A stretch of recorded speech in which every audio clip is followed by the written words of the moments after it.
Quickie.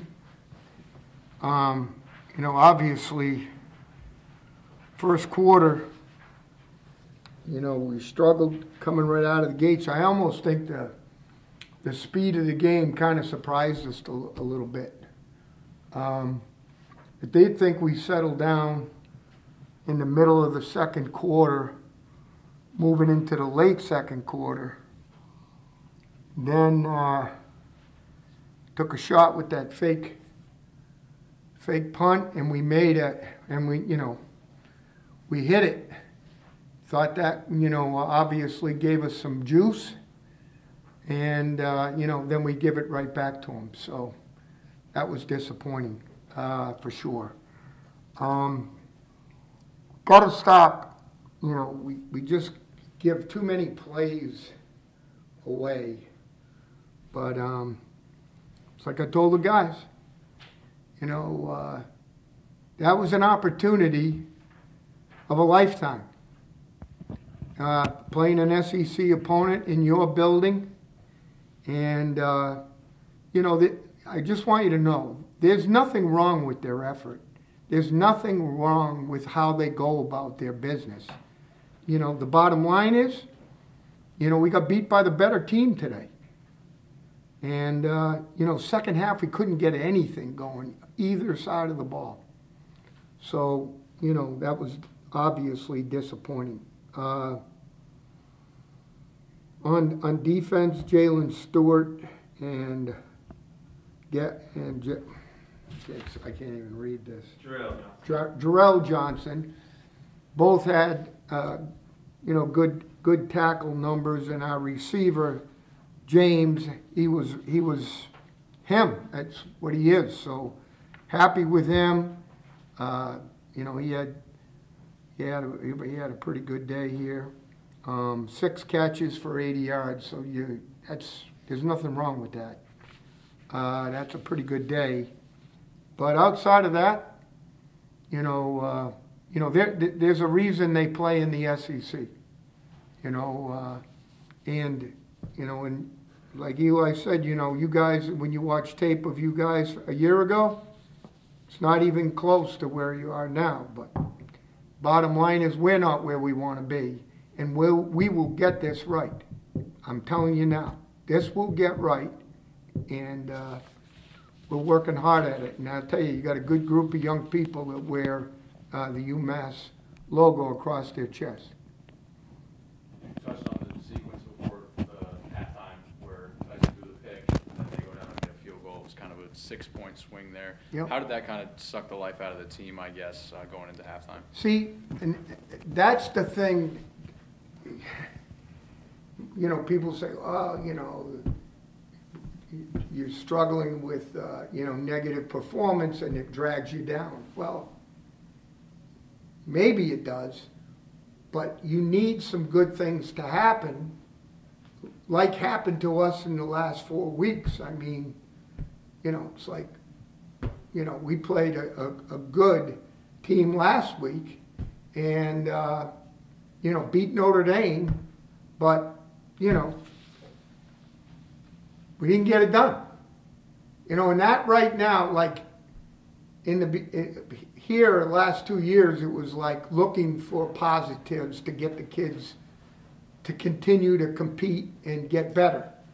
Where now we're trying to get some consistency and be able to, finish on some performances with W's.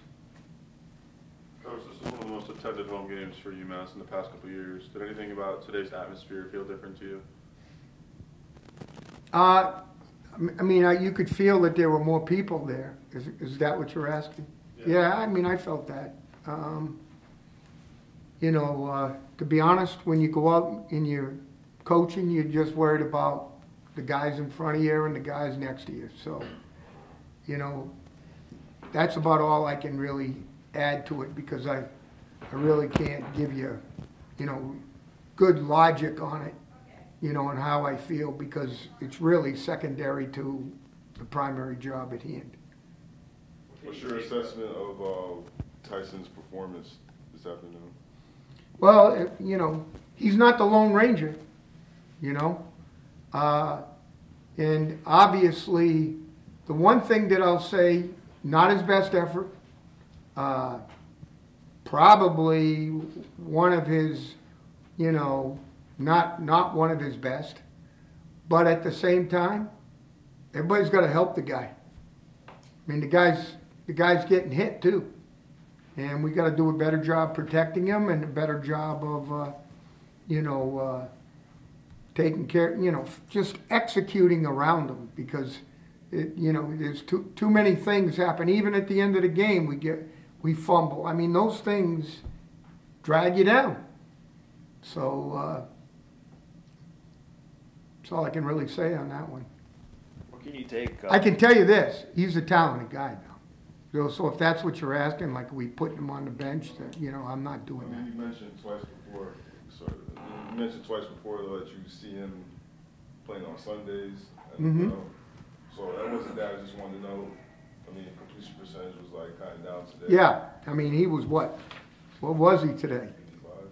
He was 12 of 22 for 132 yards with a long of 19, and he was hit and sacked 4 times. You know, that, I think, you know, I don't care who you are. You know, if you're getting racked around pretty good, it's hard to make good throws. Just what can you take? And I wasn't mad or anything. I'm just. What can you take from this game into, you know, the experience against an elite team into the rest of your schedule? Well, I can tell you this. For us, the bye week, you know, first thing I got to do is I got to get him some breathing room. So Sunday and Monday we will do that. Now Monday we'll meet, go through the tape, but we won't work out. Sunday is their off day anyway. Tuesday, Wednesday, and Thursday will be work days. And then Friday and Saturday, I'm going to give them off time. And then we got Wagner coming in next weekend here. That's the one thing I'm kind of excited about, is we have another home game right on top of this game. Because it seemed like, you know, we played home here at Eastern Michigan and we didn't, you know, we hadn't played here. So it was good to be home. I did like the response of the players after, you know, in the meeting room. And guys, it's a hard deal now.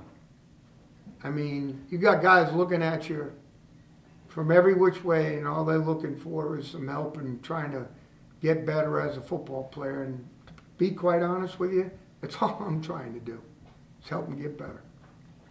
What kind of trouble did their run game give you? They ran a lot of outside zone, it seemed like. Well, you know, if they're in running the slash play, which is the wide off tackle play, the thing that's tough about it is their guys run at 100 miles an hour. So that makes it a little bit tougher. Now, there were times we started to make the adjustment and we're doing better with it, but, you know, it was a problem for us because they ran, you know, what I call slash zone, which is off tackle, and then the long zone, which is wide. And they gave us a little bit of counter as well. Thought the quarterback, you know, he's a good player. You know, he can distribute the ball. You know, I thought we did a couple good things against him, but not nearly enough. So, you know, we got to, you know, and we've been pretty good there on the back edge defensively, and we've been improving offensively with the receiver core and the mesh. So, you know, but not good enough, guys. So, you know, get a breath this week, practice hard Tuesday, Wednesday, Thursday, and get ready for Wagner. I know it's still pretty early, but do you feel good about the overall health of the team coming out of the game? I don't really know exactly all the little things because, I'm still calling it from a defensive perspective. But I feel good, like with the week, I feel like we can, get this thing back together pretty quickly. Coach, you had that big play on the end around to start the game. How do you bounce back after that, and what did you think of the response out of your guys?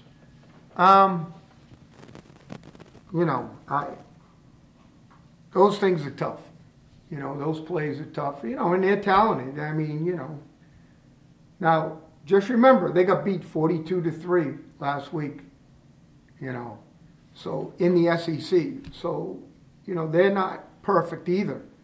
But, I thought, Eli had a good response from his guys. They're very talented. They're very experienced.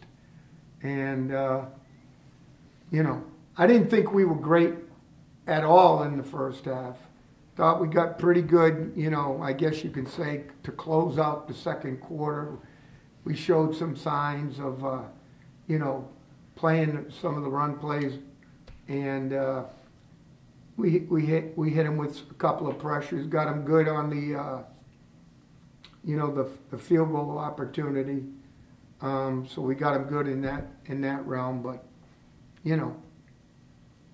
not good enough, not nearly good enough when you're trying to beat an SEC opponent. That's all I can tell you. Thank you.